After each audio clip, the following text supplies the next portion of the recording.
My name is Kaili Frazier. It's March 30th, 2017, and this is my persuasive speech, and this is my audience.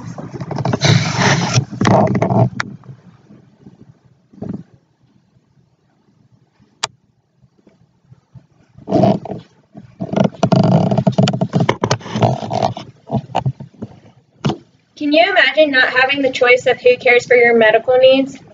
How about driving 3 hours to get to the hospital? Yeah, well, our U.S. veterans know this struggle all too well.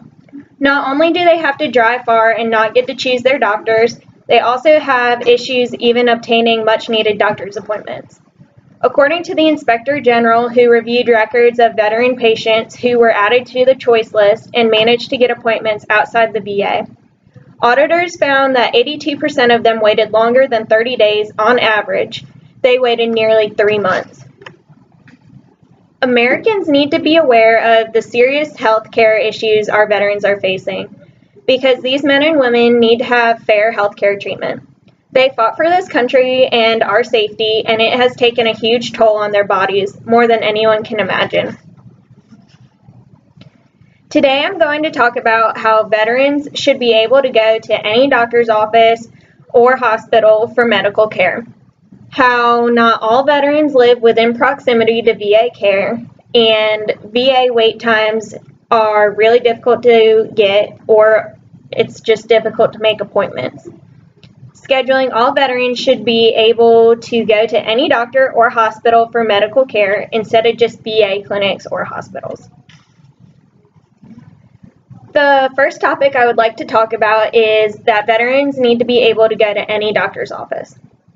Just like any other citizen, veterans should have the choice as to who is treating them.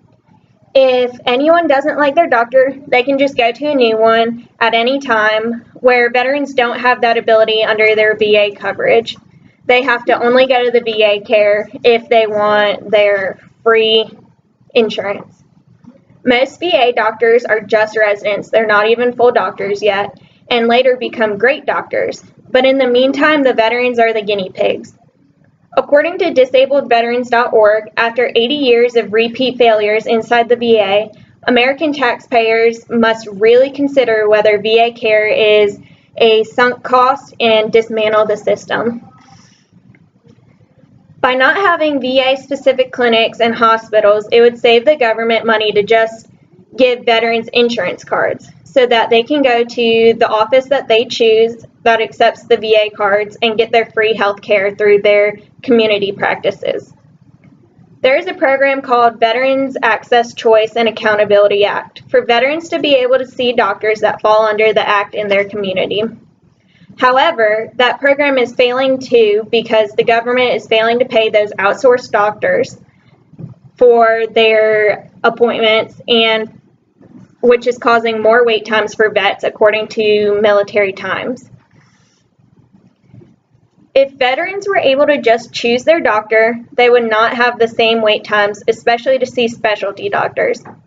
My husband's clinic is in Anderson, which is 30 minutes away, but all the specialty doctors are in Greenville, which is 45 minutes to an hour away, depending on traffic, which means every veteran from the Anderson clinic is added to the Greenville clinic, which adds to the appointment wait times for specialty doctors.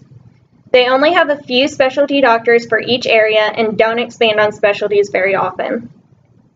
The second topic I'm going to discuss is how not all veterans live within proximity to veteran clinics or hospitals. Primary care and mental health services are usually open from 8 to 4:30 Monday through Friday. So if you work a normal job, good luck getting an appointment. In order for my husband to go to his physical therapy appointments that he needs for his back injury from being in the Marines, he would have to take off an entire day of work in order to get to Greenville in time. The VA will reimburse for long distance travels, but not very much to account for taking a day off of work.